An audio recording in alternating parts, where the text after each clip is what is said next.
Assalamu alaikum warahmatullahi wabarakatuh. It's your brother Mufasa Mujadid al Hama'a.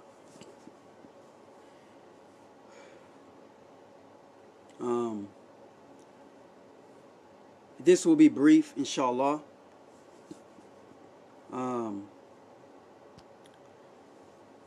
First, I'd like to say praise and glory belongs to Allah, eternal absolute, who created all things, and who is indeed the guide in our heart, our mind, our soul, and may Allah bless, all those who are guided, and may Allah bless those who are not guided to become guided, and may Allah give, if you are not in health, may Allah give you health, and if you are healthy, then alhamdulillah bil alameen. May Allah bless, as you see stuff going on, before I get into the topic,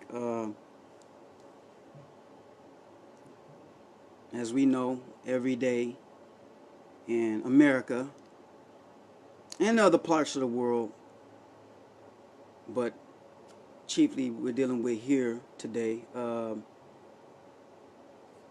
successive generation to generation of oppression of our people. Though that's not the relation of the topic, I had to go ahead and include that part before I get into the topic, because that is also a tradition that is passed down of oppression continuously. So you see what's going on. So let's get into the topic. There's a concept in hadith terminology called tawattur or mutawattir. Now this concept is that a narration, a statement, or a speech, event can be spoken, and it has such a large number to the point where basically it's spoken in many different places among many different people, to the point that that statement is handed down for 3 generations. And once it reaches the stage of 3 generations, it is called tawattur, mutawattir, in hadith terminology. This is said to be the strongest among the hadith school followers, and that is valid.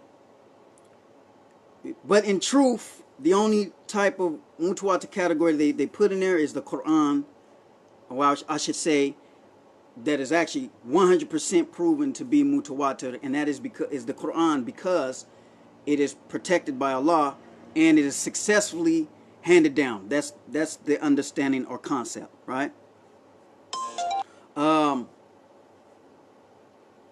that would be the only one, with or without that terminology, would be the one that is perfectly preserved because it's by Allah, the Lord of the worlds. And who can guard and who can protect better than Allah, right? So that guarantee is a deal, and that is considered by many to be, according to the hadith terminology, not that I use it, but I it's utilized. I utilize it when I speak to them in conversation sometimes, because you talk to people according to their language. But according to them, many of them, the Quran is the highest mutawattir, the highest, right? Now there are some that try to say that there are some hadith narrations that are equal with the Quran, mutawattir, but it's just there's no like with Allah. Even Allah tells you inside the Quran to bring a like. So there's no like with Allah. You can't preserve something on the same level that Allah has preserved something, even if it be through people.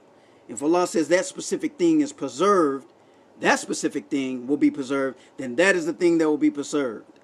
So just because you add something else to it and try to put it right side by side doesn't mean it is so. but we're going to come from the Quran. We're going to look inside the Quran. So there's two concepts that I mentioned here. One, something is narrated on a such wide level. That's the first concept. In different places, right? Because that's the definition they give. In many different places, among many different people, so much so of a number that it could be, it can't be doubt. It couldn't be a lie. They could not have convoluted or came together to fabricate something.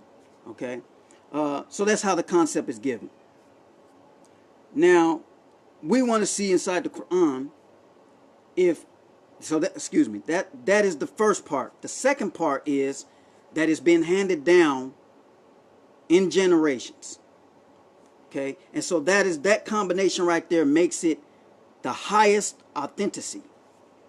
So we want to see if those two concepts, one, sayings or events that is spread across the earth, as well as it being handed down, if that is a valid concept to determine if something is true, authentic, right?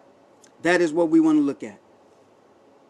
So, the first thing I want to call your attention to, and you will find this in Surah 6, Ayat 116, and it says, what is translated, وَإِنِ تُوتُوا أَكْثَارَ مَنْ فِي الْأَرْضِ يُدِلُّكُ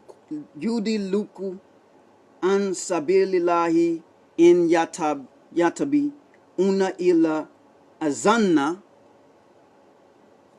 وَإِنْ هُمْ إِلَّا يَخْرُصُونَ. So that is translated as, and if you obey most of those on earth, fi al-ardi, fi means in the earth, so it's a definite article, al-ardi, so the earth. If you obey most, now the word most is akthara, and it comes, as I'm going to get to the root, which is kathara, but we're not there yet.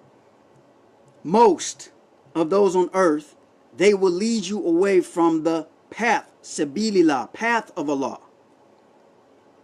That is because they follow conjecture and zanna.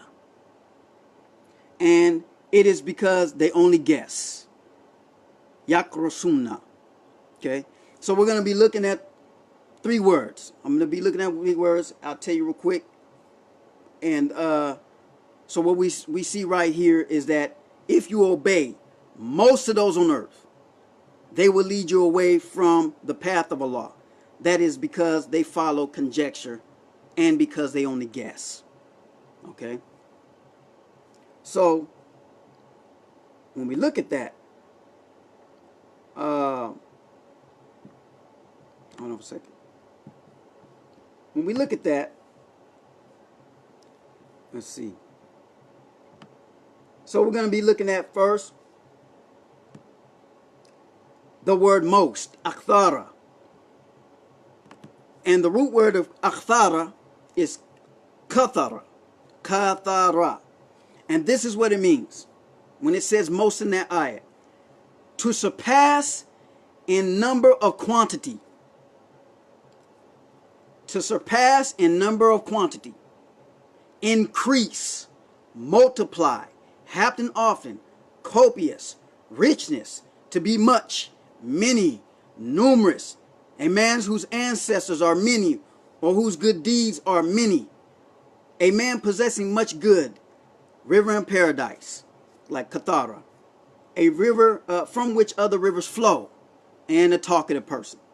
This is the meaning, this is the root word Kathara, and the word Akthar that is just mentioned.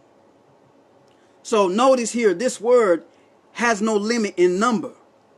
Okay? Has no limit in number. Because that is the concept in hadith terminology for Mutawattir. Mutawattir concept is that the narration has no limit of number. It is numerous. It is so numerous among different people different parts of the world that it could not be fabricated. It could not be false. But yet we see right here, inside this ayah on that first part, that katara in the Quran's terminology means exactly basically the same. To surpass in number and quantity. To increase, to multiply. But yet, that is not enough to be guided. As we just heard, it says, and if you obey, akthara, that's the word, akthara, most. So that means multitude, no limit. Okay? Of those on the earth, fi ardi, they will mislead you from the way of Allah. You see? So if you got the way of Allah, and this way of Allah that is revealed is talking about something that is sent from Allah. It's sent down from Allah to his messenger given to us. That's the guidance. And then you have something else that people have been doing, that most on the earth have been doing, and they have been spreading it around. Okay, so it's a majority number. Okay, it's not a small number. It's not khabar al-ahad. In the hadith terminology, they say khabar al-ahad, which means a single report. Okay, this is more like what they call in hadith terminology Mutawattir or Mutawattir, which is massive with no number. Okay, so that's the first part. Kathara actually means massive, and there is no limit.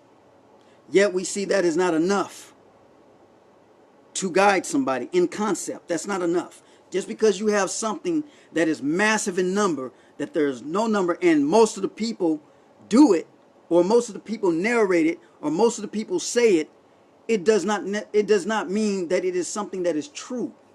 Because that which is true comes straight from Allah.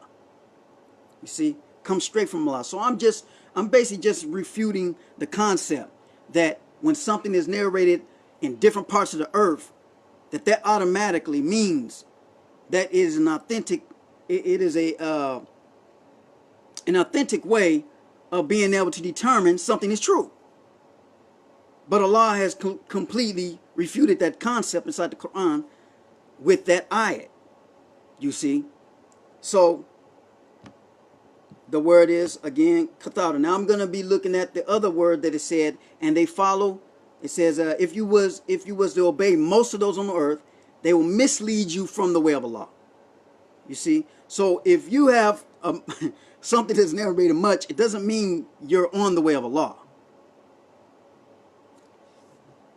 It says they follow nothing except assumption, al-zanna, and it says they do nothing but guess, yakrusuna. So we're going to be looking at that word zanna now. They follow nothing but assumption. Now, the word for al-zanna is zan. And that root word is to think, suppose, doubt, assume, deem, believe. You believe it. Know, imagine, suspect, conjunctive, to be sure of something in view of one's observation. Listen to that. To be sure of something in view of one's observation. So I heard such and such said, or I saw such and such did this or did that. I heard the prophet say this. I saw the prophet do that. Right? To be sure of something in view of one's observation. As a general rule, often this verb is succeeded by anna or an.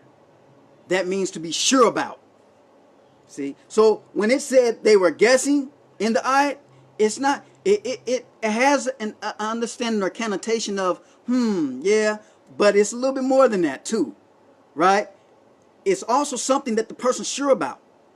But they're like, yeah, I observed it and I'm pretty sure. See? So there could be a sort of doubt in your surety. So you're sure, but there could be sort of doubt in it too. But because you put this together, put that together, it has become a conclusive thing. So the first one we saw, the first one is that something is narrated on a massive level.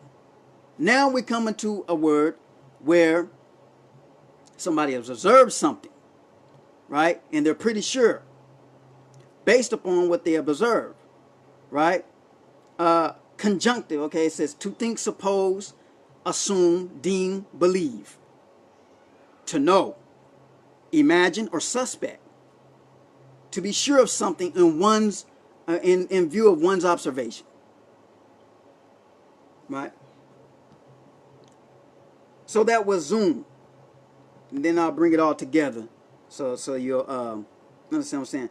So it says they follow nothing except zanna, assumption, and they do nothing except guess, yakrisuna, and the root word to that is karus.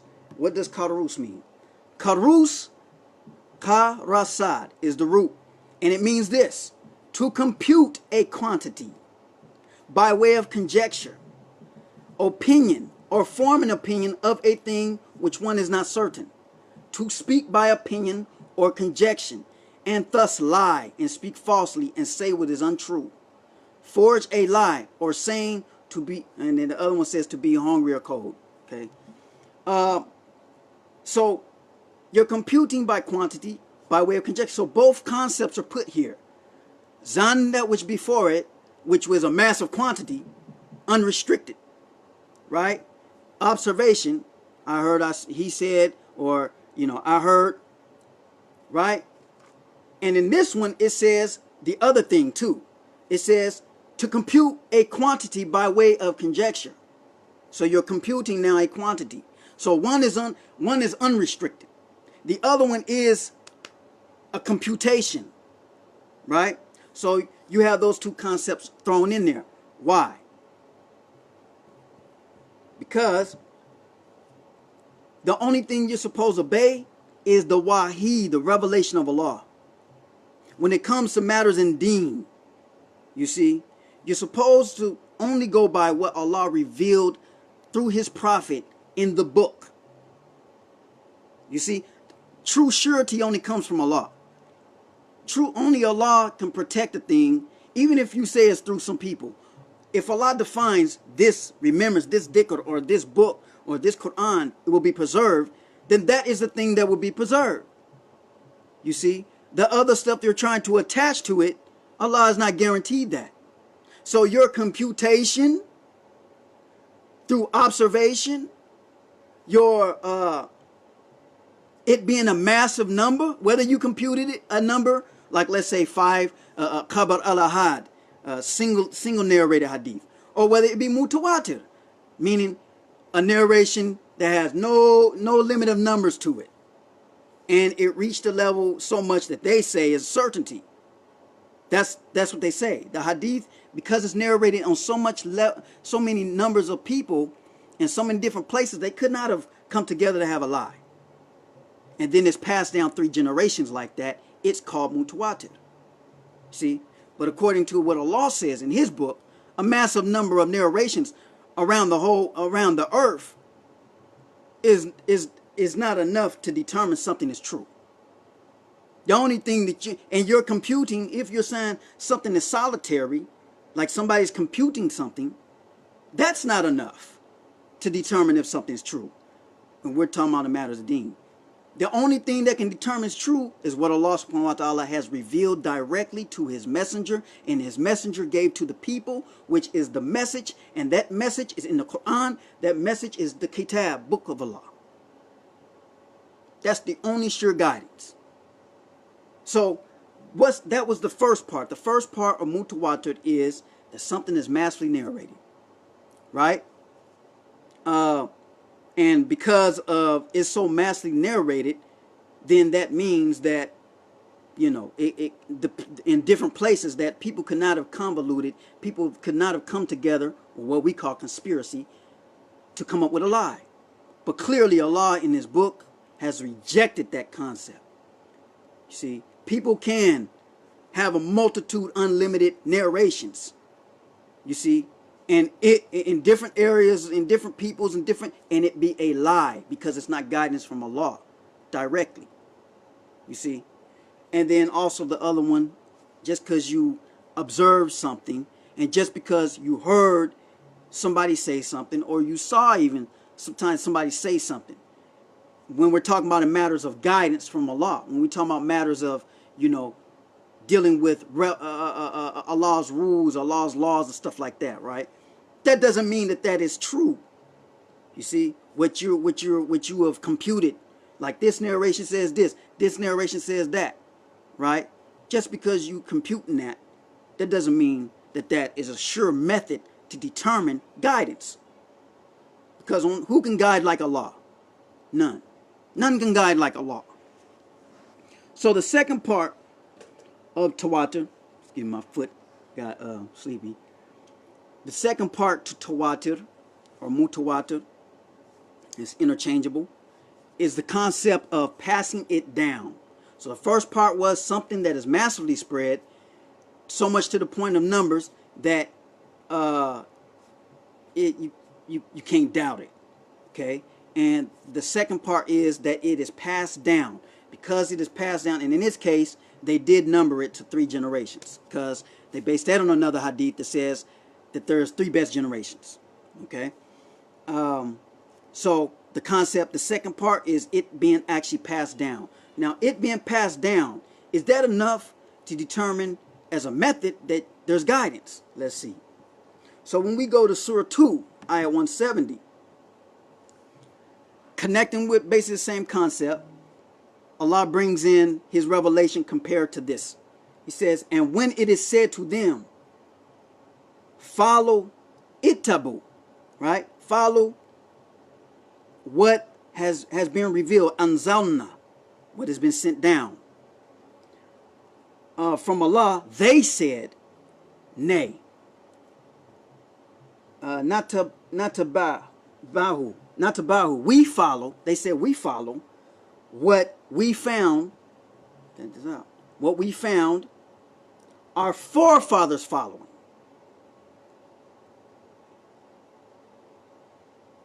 So they follow what their forefathers followed. And the word here is abanna. Abanna means literally one's fathers. Okay, but it's translated as ancestors. Okay, so ancestors handed it down.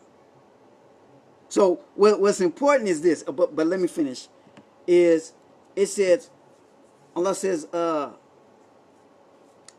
their forefathers. It says, although they did not understand anything, yakiluna, right? He says, and they were not guided. The key word here is yatadunna, okay? And that comes from the word hadi. Hadi means guidance. And the Quran is often known as hidayah, the guidance. You see? So Allah says, even though they wasn't guided, he says, they did not understand yakiluna, right? He said, and even though they weren't even guided, so they didn't have no guidance from Allah. They didn't have the wahi, the anzalna, that which is sent down to them. And in our case, is the Quran, right? When Prophet Muhammad came, anzalna, he had it sent down to him, the revelation. Okay? So the revelation is being focused on from Allah sent down. That's one type, I guess, if you want to put it in that weird way, you could say that's a chain. You see, Allah sent it down to us as wahi, and we got it and we follow it. But these other ones say no. That's we're not going to follow that. We rather are going to follow what our ancestors handed down, what they were on. So if you notice in this verse, this is Surah 2, Ayah 170, you notice that, and there's other verses like it, you notice that Allah did not deny that they were not following. So what's the point? The point is, Allah will deny something if it's false. Notice that he didn't refute them that they were actually following it. See? So clearly they were actually following exactly what their forefathers had handed down. So that means they were into narrating and passing down traditions.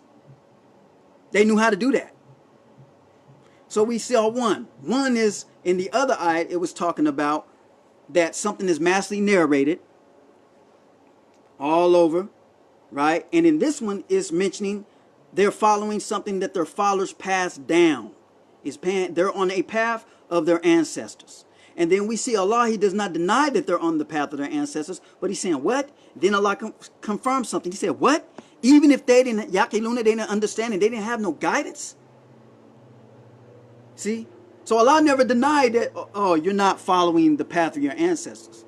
So that means that they actually had handed down, they actually had a chain that was handed down to them for them to follow their ancestors.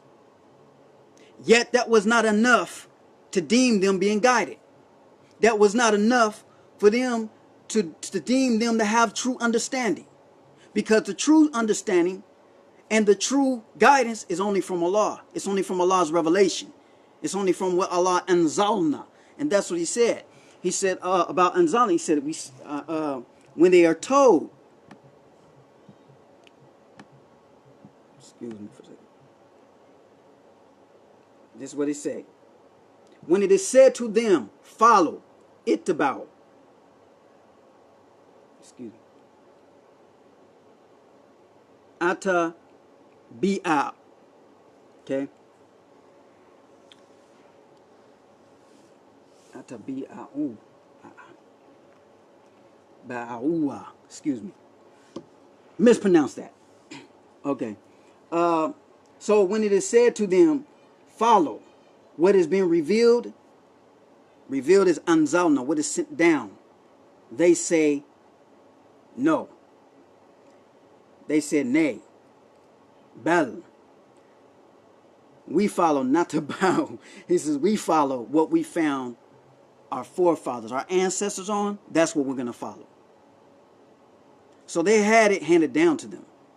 This in hadith terminology, although this is, see, you got to understand, Quranic terminology and hadith terminologies, they often are different. Okay? They're often different. Right? So as far as the words are concerned. So we see one is, so what we're going to do is we're going to go to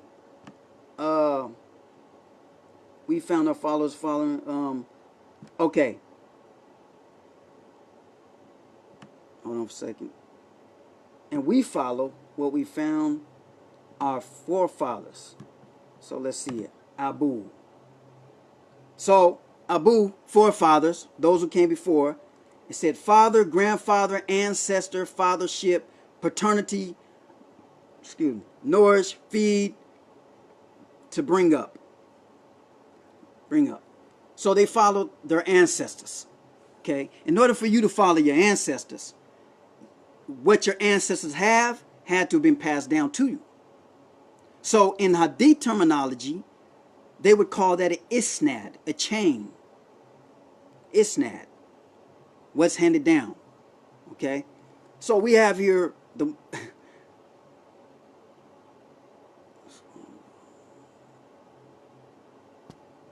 okay.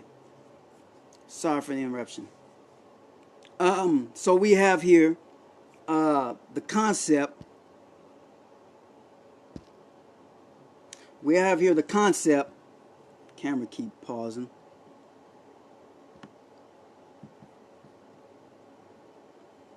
So many ayats are like this. Notice that the prophets, however, when they get the wahi, they also follow their ancestors too. Like for example, in Surah 2, 133, on were you present when death came to Jacob and he said to his son, what shall you serve after me? They said, your God, right? Wa ilahi, ilaha, says, and the God of your fathers, Abraham, Ishmael, Isaac, one God, to him we submit. So we know that those are prophets though, and they receive what? Wahi and Zalna. So we're always supposed to follow the Wahi, the revelation that has been revealed from Allah to us, right? And then if that's passed on, alhamdulillah, that's true guidance. But if it comes to, and it has to be the exact thing that Allah revealed. It can't be something that you're trying to put like with what Allah revealed. Right? So, this was supposed to just be brief. And it says, even though their forefathers did not understand yakiluna shayan, and not what, and they were not guided. So here we see that just because your ancestors have the method, or people have the method of passing a thing down or a chain, it does not mean in that in itself you're guided. You see, and it also showed that just because you have something massively narrated in many different places where there's no restriction to number, that you are guided. The only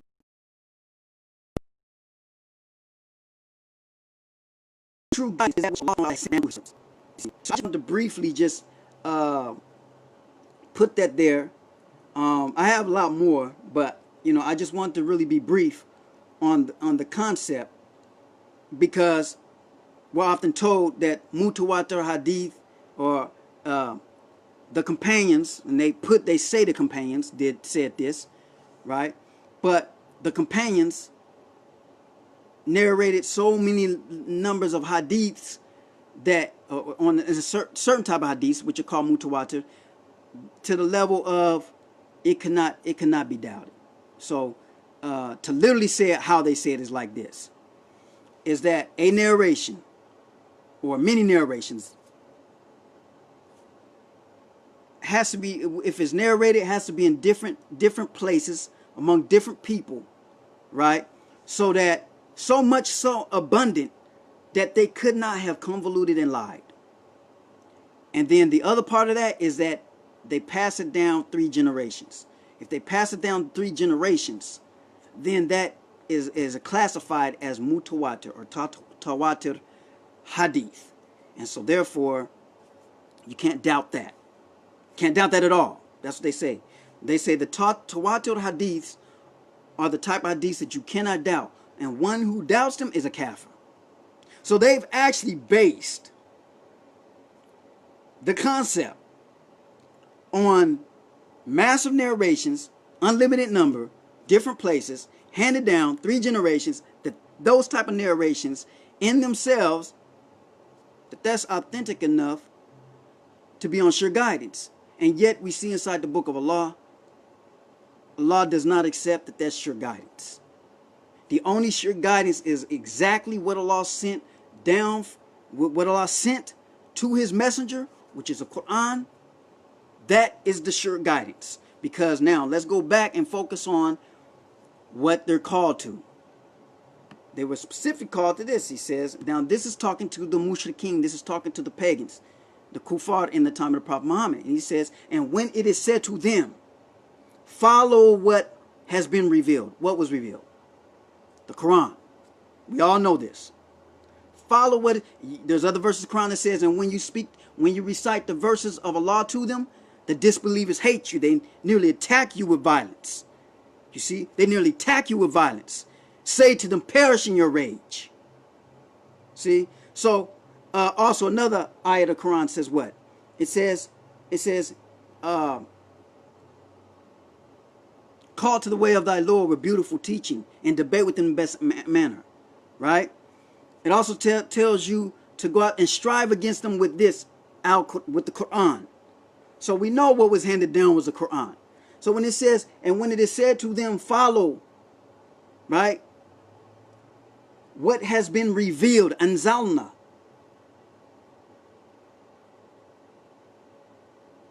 Anzalna. Anzal.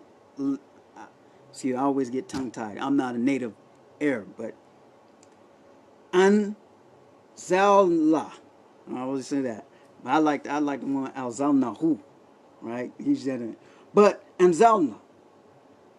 When it is said to them, follow what Allah has revealed, they say no. We but follow what our ancestors followed. So that lets you know right there, there's a chain from their ancestors to them that was handed down. So they had that method is there, you see? And that method in itself, then Allah says, he says what? He says what? He said, although their forefathers, about whom, right? He says, did not understand yakiluna, anything, shayan. And he says, and Wallah, they were not guided. Yataduna.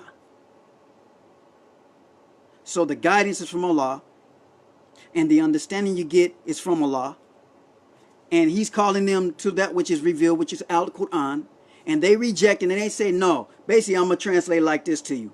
Literally it's not saying, but I'm going to translate like this, so you can understand what I'm saying. No, we'll follow the isnad. We follow the isnad of our ancestors. They say way here, but isnad, that which is handed down, that which we have from them, that's what we're going to follow. You see? So that lets you know they knew how to pass, see? So that's not good enough. The only thing good enough that you can pass down, the only thing that you can pass down that is sufficient is the revelation of Allah. How do we know that? Because we see that, hold on a second. We see that,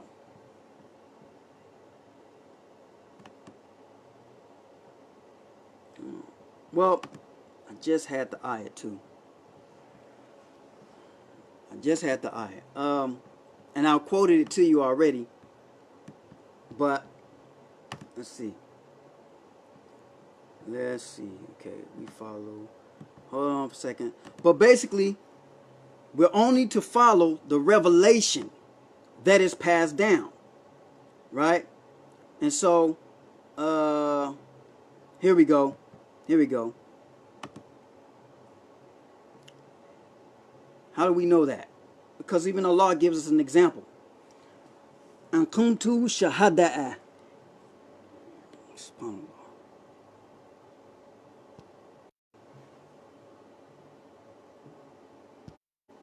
Sorry about that. Sorry about that. I'm gonna have to finish. I'm gonna have to finish soon. Hope you guys can. I hope you brothers and sisters can hear me. So, how do we know that the wahi, the revelation, is the revelation that comes from Allah? That is what we can accept on an isnad, or that which is passed down on that level, because it says right here in Surah 2, ayat 133.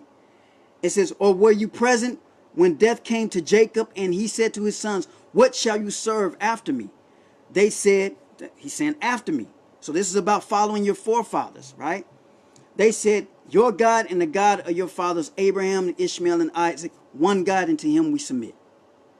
See, now we know that Jacob, Ishmael, Isaac, all of them according to the book, the prophets. And the prophets received what? Wahi, revelation, and zalna, right? They received that which was sent down, right? And so they passed that down. They passed the revelation down. You see, that is the only thing that is valid to follow, that is passed down. Anything else that is passed down is not valid enough. It don't matter if you compute it with your own human reasoning. It don't matter if you observed it. It don't matter if you heard it. It don't matter. It don't matter if it's in such numerous numbers, right? That you, in your mind, in your zan, in your conjecture, in your surety, what you think or what you know, it doesn't matter if you don't have no doubt. It matters if it comes from, if it's wahi from Allah, because Allah is the only one that can send it down and preserve it and protect it. Allah is the only one, is the one that sends the guidance. You see? So when in another ayah, when Allah promised to protect the Quran, and people got that, and people had that, and they passed that down, that's because that was under the protection of Allah subhanahu wa ta'ala. That other stuff was not under the protection of Allah. That's why they had to invent or come up with or use a hadith science to sift through a hadith. You see? That is the difference. So it is a ridiculous argument to argue just because the Quran was handed down to you, then you have to accept the other stuff too, because it's from the same people. Supposedly it says from the same people.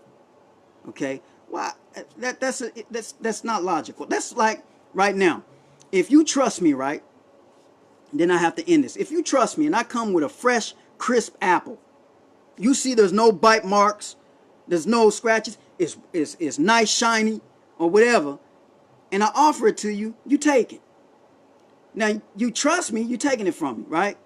Now, if I pull out of half rotten apple, they have little pieces of, some parts that's not rotten, and I try to hand it to you, you're going to look at it, you're going to say, oh, no, I'm okay. I'm okay. I'm the same me, but in this instance, you're looking at it and you're like, nah, I'm not going to say that. I'll pass. So the similitude to that is the fresh, crisp apple is like the Quran that Allah gave, and people pass it down. You see? And the rotten apple is like the hadith books, right? That people are trying to give, that they have to sift through. Is a lot of rottenness in it, right? It might have some historical here and there truths, but there's a lot of rottenness in it. And they try to give it to you based on trustworthiness. And you say, nah, I just accept the fresh apple and I'll go ahead and leave alone the rotten apple. Okay?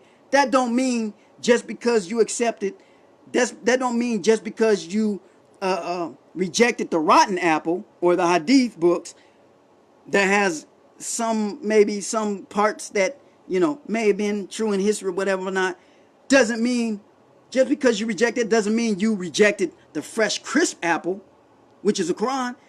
It doesn't mean that at all. So don't let people try to tell you, because you accept only the Quran to take as your laws in al-Islam, that is wrong.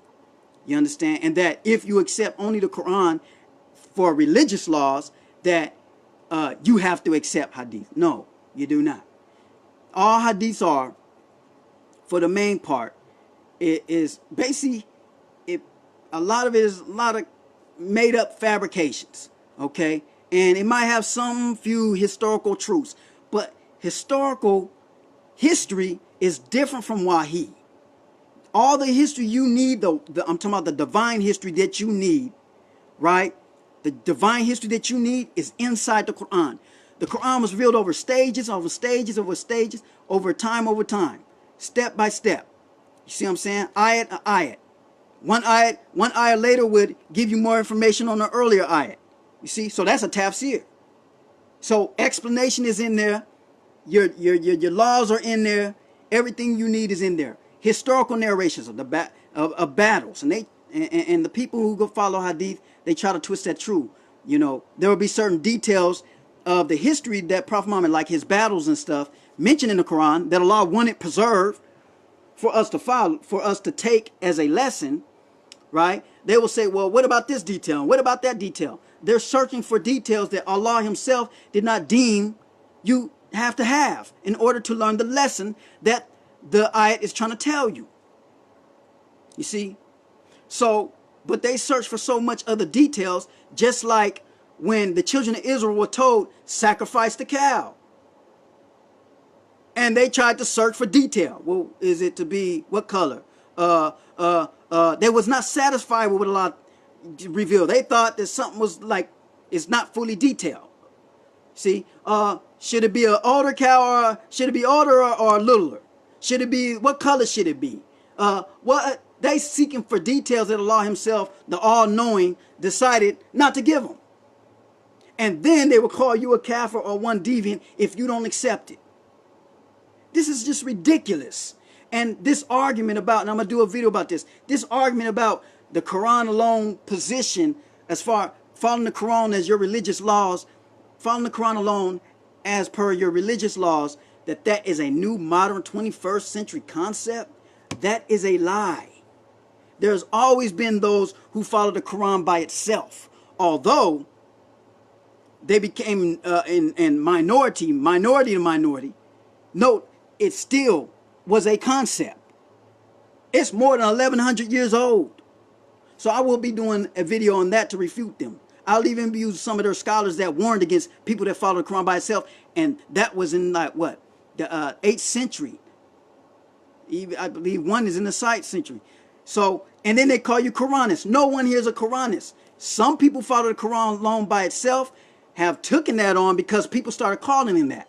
I'm not no Quranist. I'm what Allah called me inside the book of Allah. I'm Hanifa Muslimin, following the Millat of Ibrahim. See, I have no sectarian title. I'm what Allah named us in this book, Hanif and Muslimin, following the Millat of Ibrahim. So that is what is narrated And that is what is given to us. So alhamdulillah bil alameen, I will now close. It was supposed to be brief uh, and that's why I wanted to keep it there. I could go more into detail with other ayats and stuff, and I might do a bigger one.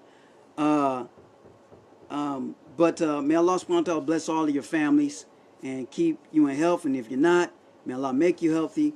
Assalamu alaikum wa rahmatullahi wa barakatuh. You hungry? Okay, I'll be down there in a second. Assalamu alaikum. Alhamdulillah. That's my little dude, alhamdulillah. So, got to get down there, feed him. Assalamu alaikum wa rahmatullahi wa barakatuh. And we shall, inshallah, sorry about, inshallah, I'll do another one. But may Allah bless you all. That's all I can say. Assalamu alaikum.